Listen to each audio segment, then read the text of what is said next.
அனைவருக்கும் வெற்றி தமிழ் பயிற்சி அகாடமியின் சார்பாக இனிய வணக்கம். இந்த ஷார்ட்ஸில் நம்ம ப்ரீவியஸ் இயரில் தமிழில் கேட்ட கலைச்சொற்கள் பற்றி பார்க்க போகிறோம். பாருங்கள், ஃபஸ்ட்டு ஆட்டோனமி அப்படின்னு கொடுத்துருக்குறாங்க. ஆட்டானமி அப்படின்னா தன்னாட்சி அப்படின்னு அர்த்தம். ஆட்டானமின்னா என்னதுங்க?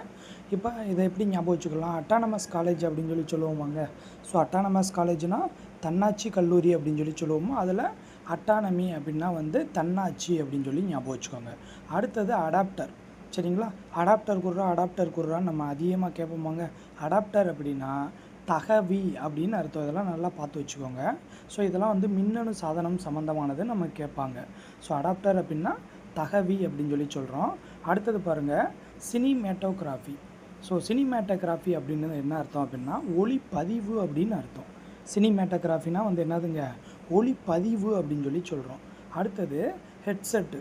நம்ம எல்லாருமே கண்டிப்பாக ஹெட்செட் யூஸ் பண்ணுறோம். ஸோ ஹெட்செட் அப்படின்னா தமிழில் என்ன அர்த்தம் அப்படின்னா தலையணி ஒளி வாங்கி அப்படின்னு அர்த்தம். தலையணி ஒளி வாங்கி அப்படின்னு அர்த்தம். அடுத்தது ப்ரெடிக்ஷன். ப்ரெடிக்ஷன்னா என்ன அப்படின்னா முன்கணிப்பு. ஸோ என்னால் ப்ரெடிக்ட் பண்ணவே முடியலடா, இது என்ன நான் தப்பு பண்ணேன்னு தெரில அப்படின்னு சொல்லி நம்ம பேசும்போது ப்ரெடிக்ட் பண்ண முடியலை அப்படின்னு சொல்லி சொல்லுவோம். அந்த ப்ரெடிக்ஷன் அப்படின்னா முன்கணிப்பு அப்படின்னு அர்த்தம். சரிங்களா? இதெல்லாம் மிக முக்கியமான பகுதி. எக்ஸாம் பாயிண்ட் ஆஃப் வியூவில் அடிக்கடி கேட்பாங்க. நல்லா பார்த்து வச்சுக்கோங்க.